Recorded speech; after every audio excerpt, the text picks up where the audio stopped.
الجزء بيبدأ مع جيوك وقت ما كان بيطمن على جودا ريم، بس الست دي بتيجي وبتتأسف ليه وبتهون عليها وبتروح تعرفها انها اتطلقت وطلقها ما كانش بيبعت لها اي مال، وكانت عايزة وظيفة كويسة ليه عشان تعرف تعيش هي وطفلها، خصوصا انها اتقدمت للشركة في فريق الامهات واترفضت على الرغم انها كانت مساعد مدير في شركة تانية. في وقتها جالها احباط وبدأت تهاجم الشركة في اكتر من مكان وبتتأسف عشان هي غلطانة وتستحمل اي عقاب ليها، وهتقول ان اللي حصل كان منها هي وهي سبب في اللي حصل ده. فبيطلع بيكون بيفكر يتعشوا النهارده، بس هي بتكون حزينه علشان هي اخدت مكان البنت دي بما انها كسبت، بس هو بيطمنها عشان الموضوع اتحل خلاص وانها بتاعت الموضوع اكبر من حجمه، بس بتكون حاسه بالذنب علشان هي اخدت مكان شخص تاني كان ممكن يكون احسن منها في الفريق وبتحزن، وده بيخليه يحضنها على طول وبيهون عليها. فالفريق بيجتمع وبيشكرهم وبيقترح عليهم يسهروا النهارده، بس يجي بتيجي وبتطمن عليها، بس بتيجي توريهم منها حالتها الاجتماعيه في انها عزباء، بتفتكر البيانات دي اصلا وان جودا ريم ما اتجوزتش قبل كده وكسبت عشان تاخد الوظيفه دي، ودي فرصه عشان يتغلبوا على جيوك اساسا، وبتتراجع في انها تعرفها وهي بتروح تتبسط بيها عشان الشركه هتحميها بعد كده، وبيهتموا بيها هما الاثنين، وبتقترح عليها في انها تعمل مقابلات اعلاميه علشان تعرف الناس عنهم، وبتحطها تحت الامر الواقع، بس جيوك بيرفض علشان هي كده تتعرض لهجوم من جديد، وكمان جو بترفض تعمل مقابله وجي بتوافق وبتقرر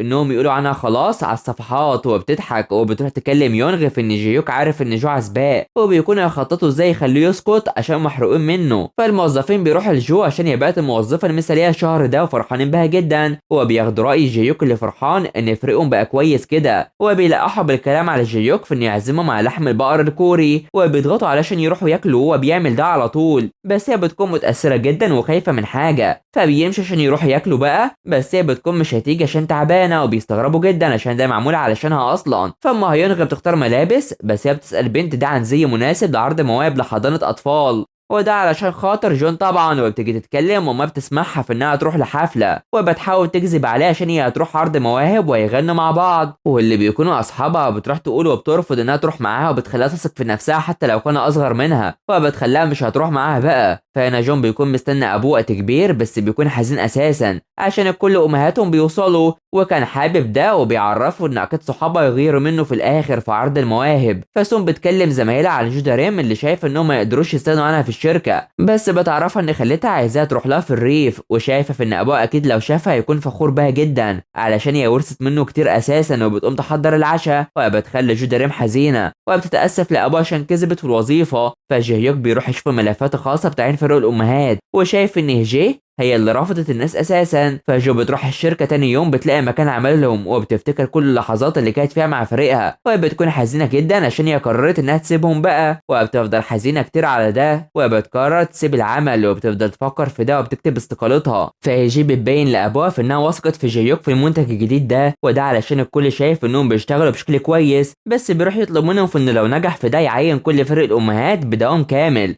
وبتوافق وبتروح تتكلم معاه، وشايف انها منافسه لسه وبيضايق فيها اكتر، فبيروح يجتمعوا عشان المهمه دي هتكون صعبه، وبياخدوا راي جودا ريم واللي بتكون هتقول لهم في انها تستقال، بس جيوك بيعرفهم في انهم لو نجحوا في المهمه دي فالكل هيتعين بدوام كامل، وبيفرحهم بشكل كبير، وشايف انهم اكيد هينجحوا علشان جودا ريم واللي بتروح تقدم استقالتها علشان مش هتعرف تستمر هنا علشان هي خلاص خلصت، وبيرفض عشان هم رفضوا كل اللي معاهم مؤهلات عاليه وعينوا الفاشلين، وده كان هدفهم في انهم يوقعوه، بس هم ما يقيسوش بفضلها وبفضل محاربتها في الموضوع ده، وبيأثر فيها وهي بتبكي، وبيروح يعرفها في انها سبب نجاح الفريق وهي اللي قادته للنجاح، وما سرقتش مكان حد تاني، وتساعد باقي الفريق عشان يكونوا كويسين، وبعدها تستقال بقى وبيأثر فيها وهي بتبكي وبيحضنها على طول. فجيم بتشوف اللي حصل ده وانهم بيحضنوا بعض، وبتروح تعرف باقي الفريق اساسا وبيتصدموا جدا وبيرتبكوا لما بتقرب منهم، وبيحاولوا يعرفوها في انها وجيو كانوا مقربين كتير الفتره الاخيره، وبيرفضوا يخرجوا معاهم اصلا وبيمشوا وهي بتستغرب. فعرض المواهب بيبدأ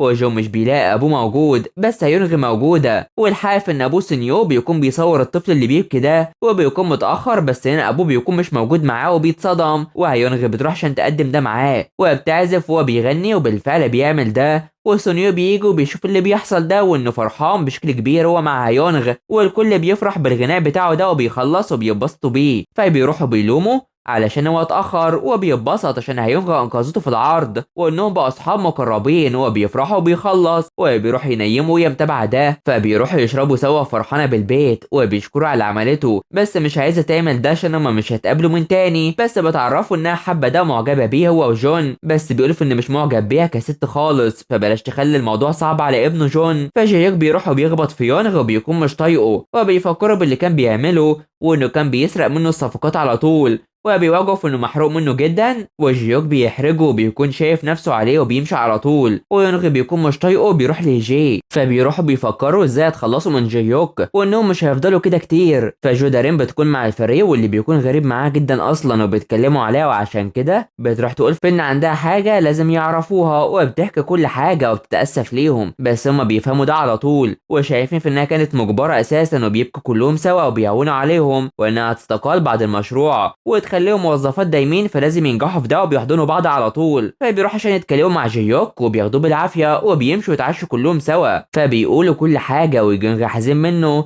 وبيتكلم عن انهم بسوا بعض في جيج وما قالش ده خالص وكل الفريق بيتصدم ومستنيين يعرفوهم اللي حصل بقى بس بيقرر يدفع اول حساب ويشربوا اكتر فبيمشوا سوا وشايف انها بقت شجاعه عشان تقول كل ده بس حبت تعمل ده عشان ترتاح وبتبكي وبيهون عليها وبيحضنها هنا وبيشجعها تحت المطر فبتروح معاويه مركزه فيه وفرحانه وبيركزوا بعض هما الاتنين وبتتاسف لها على كل اللي حصل من وقت كبير علشان وعانا بسببها بس شايف ان ده عادي طالما في الاخر طلعت عزباء وانها محظوظه وبيشكروا بعض وبيتاثروا وبتيجي تمشي بيروح يمسكها بيعرفها في انها تبطل تهرب عشان هو مش هيسيبها وبيقرر يبوس هنا بقى وهي بتبكي وبيحبوا ده جدا وهي في حضنه وبيقضوا الليله سوا فبيعدي اليوم وهما في حضن بعض بس هي بتفوق وبتركز فيه وشايفه انه وسيم وبيكون سامعها وحابب يكون جنبها دايما ورافض يقوم ويفضلوا نايمين على طول فسون وكيم شايفين في ان جو ما جاتش امبارح بس ما فقد الامل فيها وكيم بتعرف منها رايها في جي هيوك في انه وسيم جدا وده مش نوعها المفضل وبيحاول يقربوا الامور لبعض فام هيونغ بتشوف انها راحت تغني مع ابن سونيو وبتعرفها انها معجبه بيه وبتضرب فيها عشان ما لقتش غير ده وعشان كده بتعرفها انها مش هتعيش مجبوره زيها كده وبتمشي فما بتروح وشايفاه انه مش زيهم كده وبتعرض عليه المال بس بتكون تعبانه وعشان كده بيروح يهتم بيها وشايفه انه شخص كويس فعلا ولا حق بنتها تعجب بيه وبتفرح وعشان كده بتقرر تمشي على طول فجيوك بيروح يختار الطعام مع جو وبيتفقوا انهم يتعاملوا كحبايب بقى وبالفعل بيروح يستمتعوا بوقتهم شويه وبيقرر يتعلم الطبخ وبيعملوا ده سوا وبيخلصوا بتفرح بيه جدا وبياكلوا سوا وبيحبوا تقربوا من بعض هما الاتنين وبيفضلوا يلعبوا سوا وبيعيشوا وقتهم وبيبوسها كمان وعايشين في جو حب كويس جدا ولما بتنام بيركز فيها فرحان فما هيونغ بتكون بتعاني وجوزها مش مهتم حتى لما بتوضح ده وشايفه انه غريب جدا وهتقف مع بنتها بقى فجو بتروح تعرض ازاي المنتج يكون كويس وبينصحهم يسجلوا كل خطوه تيجي على بالهم اما يروحوا وبيروحوا يشوفوا ده وبالفعل ده اللي بيحصل وجيوك مركز معاه وهي شغاله وبتشتغل بشكل كويس عشان تساعد الفريق وبيبتكروا شياله الطفل وبيفرحوا فبتكون نامت في العمل وبيهتم بيها وتاني يوم بيختاروا الشكل والتصميم وجيوك بيساعد في ده وبينبسطوا بحماية الطفل دي وبيحتفلوا كلهم سوا فبتفضل سهرانة وبيجي وبتتعامل كأحباء بقى عشان هو هيمشي ويوحشها وبيحضنوا بعض بس هتسهر النهاردة في العمل وبتكون مشغولة فعلا والتسجيل ده موجود وبيسجل لها كلام رومانسي في انه عايزها على طول فبيعدي الوقت مع وصول اول نموذج واول منتج يخترعوه بقى وبيفرحوا جدا بس الجونغ بيجي وبيعرفهم في ان المنتج بتاعهم في شركة عملته وبيتصدموا بشكل كبير عشان كل حاجة متطابقة وتشونغ بيجي وبيضربها على طول وده بيصدم جيوك وهي هي اللي ورا كل ده اساسا وجيوك مش بيتوه تماما والجزء بيخلص على هنا فما تنسوش اللايك والاشتراك في قناة تفعيل الجرس حلوين علشان يوصلكوا الجزء الجاي تابعونا سلام.